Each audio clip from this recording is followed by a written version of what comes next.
5वें मैच में इन्होंने न्यूजीलैंड को सही चाबी लगा के इनका ताला खोला। तो ये आजकल ये बहुत लंबा अरसा हो जाता है। अगर आप 4 मैच हार के और 5वां जीतते हैं, इसकी मतलब यही है कि फॉल्ट लाइन्स तो आपकी डेवलप हो गई हैं। अच्छा आज किया कि आई थिंक रिसोर्सेज का बेहतर इस्तेमाल था। अभी इजहार बात कर रहे थे, फील्डिंग ठीक ठाक थी, और फिर ये कि एक फाइटिंग एफर्ट दिखा, क्योंकि ये पिच इतनी अच्छी नहीं थी खैर, और न्यूजीलैंड फंस गया स्पिन के अगेंस्ट। मगर वरीसम बहुत सारे चीजें हैं इस सीरीज के बाद। और अगर मैं आप जल्दी मोटी चीजें यही है कि अगर आपके हारिस रऊफ 12th मैन बन सकते हैं, और जो आपके स्पिनर्स हैं वो डोमिनेट करें, और फास्ट बॉलर्स जो हैं वो बैक सीट ले लें, तो इसका मतलब है कि बड़ा टॉप सीट टर्विंग ही आपका बॉलिंग अटैक हो गया हुआ है जी। फिर उसके बाद बैटिंग जो है वो आपने पोजीशंस बदल दी, और पोजीशंस बदलने से देखें क्या होता है। एक तो आप मेंटली डिस्टर्ब हो जाते हैं। जावेद मियांदाद पूरे अपने करियर में नंबर 4 पे खेले हैं, उनके साथ कोई छेड़खानी नहीं की। जो ओपनर्स थे वो फिर ओपनर्स रहे, जो भी थे, जितने अरसे के लिए भी उनकी शेल्फ लाइन थी, उनको कोई छेड़खानी करके मिडिल ऑर्डर में कभी ओडीआई क्रिकेट में नहीं किया। तो ये जो होता क्या है कि एक तो मेंटली बहुत एफर्ट लगता है ओपनर को अगर आप मिडिल ऑर्डर में खिला दें, और मिडिल ऑर्डर से किसी को ओपन में खिला दें, क्योंकि ये आसान नहीं होती है ट्रांजिशन, आपका टेम्परामेंट नहीं होता। फिर तीसरी बात यही है कि आप देखें ना, बाबर आजम नंबर 3 के ऊपर फील्ड खुल जाती है, उनकी लॉन्ग द ग्राउंड शॉट्स जो है वो पकड़ी जाती हैं, तो उनको एक पहले 6 ओवर्स में एडवांटेज वो नहीं। फखर जमान 4 नंबर पे फील्ड खुल जाती है और 50-50 हिट मारते हैं वो, तो वो वहां पे जाके वो फिर 25-30 के ऊपर आउट होना ही होना है उन्होंने, क्योंकि रमीज भाई बैटिंग है। अगर इसमें मसाइल की बात करें तो हमने देखा कि मॉडर्न जो क्रिकेट की डिमांड है उसमें पाकिस्तानी प्लेयर लैग कर रहा है। हम इंटेंट की बात करते हैं, गेम अवेयरनेस की बात करते हैं, तो इन सारी चीज़ों में लैग कर रहे हैं। क्वालिटी स्पिनर्स की हमने बात की, वो हमारे पास नहीं है। पेसर को रन्स बहुत हो रहे हैं, 12-13 की इकॉनमी से हर बॉलर रन्स दे रहा है। बैटर के अंदर भी वो पावर हिटिंग नहीं है जो हमने फिन एलन की नज़र आ रही है। हमारा बैटर खेल रहा है 130-35 के स्ट्राइक रेट के साथ, फिन एलन खेलता है 200-250 के स्ट्राइक रेट के साथ। तो इतनी बॉलें खेल के हमारा प्लेयर बाइट नहीं करता, उनको हर्ट नहीं करता। वो कहते चले खेल रहा है, इतना ही टोटल बनाएगा जो चेजेबल है। तो ये जो माइंड सेट है, जो अप्रोच है, इसको कैसे बदल सकते हैं? और दूसरा, आज इसी के साथ पैरेलल जी रोक रहा हूँ आपको, मैं आपको करेक्ट कर रहा हूँ। करेक्ट इसलिए कर रहा हूँ कि ये जो टीम सेलेक्ट हुई ना, और बैटिंग की टीम, ये इस बेस के ऊपर सेलेक्ट हुई कि जी हमने स्ट्राइक रेट के इशू को एड्रेस करना है जी।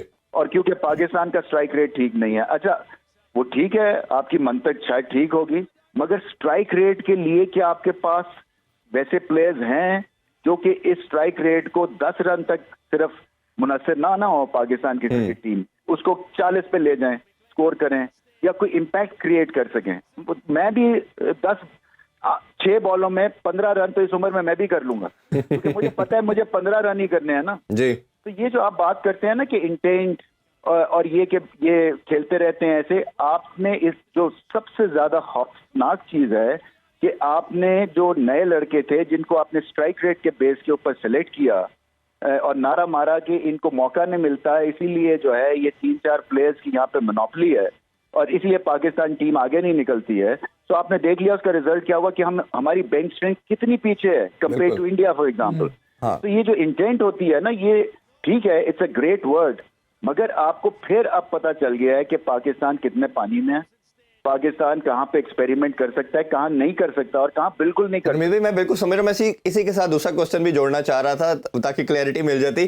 दूसरा यही क्वेश्चन था कि क्या आप सारे यंगस्टर को चांस दे देते? 4-0 तो आपको पड़ ही चुका था, तो आप एक दफा ये एक दफा डन एंड डस्टेड कर देते कि जी ये देखें हम यंगस्टर के साथ गए, पुराने उस तरह नहीं कर पा रहे। और दूसरी इसी के साथ मोहम्मद हफीज की स्टेटमेंट आज आपने भी देखी होगी, आई एम श्योर, कि मैं काफ़ी चीज़ों को रिवील करूंगा, काफ़ी चीज़ें इस तरह की हो चुकी हैं, मैं आके बताऊंगा क्या हो रहा था इन एंड आउट। और फ्राइडे को वो प्रेस कॉन्फ्रेंस भी कर रहे हैं। इस हवाले से आप क्या कहना चाहेंगे?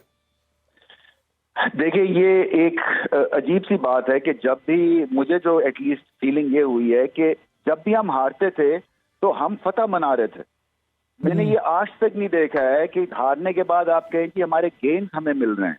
हमारी जो है ना उस चीज के ऊपर भी पर्दा उठ गया है। अब हमें पता चल रहा है कि कितने पानी में हम ये और क्या हम गलतियां कर रहे हैं और गलतियों से ही हम सीखेंगे।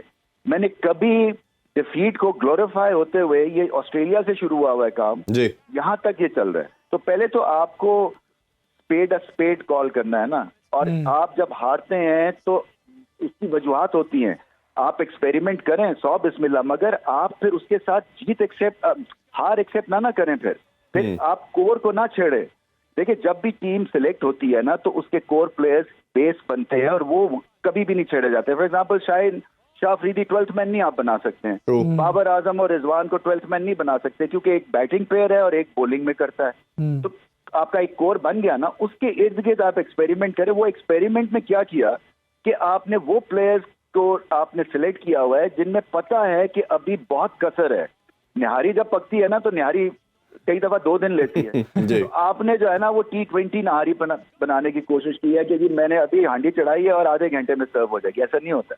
अच्छा सर, हफीज की मुझे नहीं पता हफीज की क्या स्टेटमेंट आनी है, उसके ऊपर मैं क्या बात करूं। अच्छा सर, बात की थी कि जी कैप्टनसी के हवाले से कि शाहीन को मौका देना चाहिए, उन्होंने PSL जिताई है लाहौर कलंदर्स को, तो इस सीरीज में आप उनकी कैप्टनसी को कैसे देखते हैं? क्या डिसीजन मेकिंग और उनकी tactical awareness as a captain?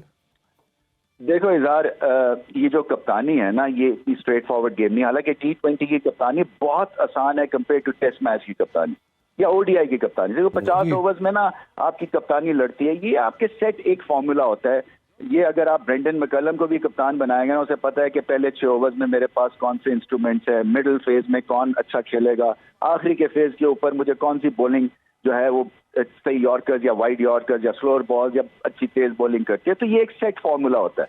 तो मगर ये सब जानने के बावजूद और इतनी आपने यानी कि 2 सीजन कप्तानी के किए हैं ना, तो इससे पता क्या चला कि फ्रेंचाइज कप्तानी एक दूसरी तरह की होती है। इंटरनेशनल कप्तानी और चीजें डिमांड करती है, क्योंकि यहाँ पे कोई वीक लिंक नहीं होता ऑपोजिशन के पास। आपको फ्रेंचाइज में क्रिकेट में वीक लिंक्स मिलते हैं। 4 अच्छे प्लेयर्स हैं तो 4 जो है ना वो पैसेंजर भी होते हैं, तो वो आपके जो अच्छा काम है ना वो उसको बहुत अच्छा बना देते हैं।